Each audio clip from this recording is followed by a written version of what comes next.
Նախորդին կառավարությունը հաստատել է տեսալսողական մեդիայի մասին օրենքի փոփոխությունների նախագիծը, որպեսզի մեր հանրային եթերային տարածքում չհեռարձակվի սահմանադրական կարգը բռնի տապալելու կոչեր, պատերազմ, բռնություն, դաժանություն քարոզող բովանդակություն եւ նաեւ արգելվում է օտար ծրագրերում Հայաստանի ներքաղաքական կյանքին միջամտող բովանդակությունը։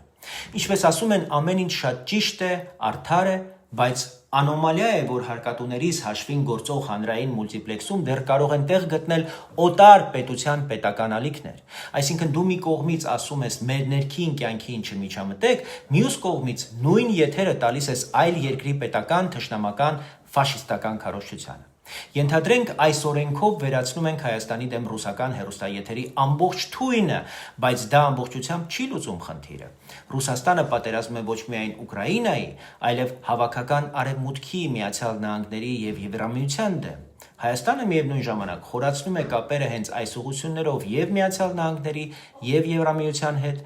եւ փորձում է հարաբերություններ կառուցել, վերականգնել Ուկրաինայի հետ։ Այդ դեպքում ինչու պետք է Հայաստանի քաղաքացին իր պետության հանրային եթերային տարածքից լսի հակաարևմտյան թունավոր քարոզ Սալավյովների, Սիմոնյանների, Զախարովաների լեզվով, Սկաբաևների եւ Շախնազարովի մեկնաբանությամբ։ Եզրահանգումը շատ պարզ է, բռնության քարոզն արգելելն անհրաժեշտ է, բայց լղոզված ձևակերպումներով խնդիրը հնարավոր չէ լուծել, իսկ լուծումը հետևյալն է՝ հայկական հանրային մուլտիպլեքսում միայն հայկական հեռուստաալիքներ եւ հիմնականում հայրենական արտադրանք։ Սա խոսքի դեմ չէ, սա տեղեկատվական ինքնիշխանություն է։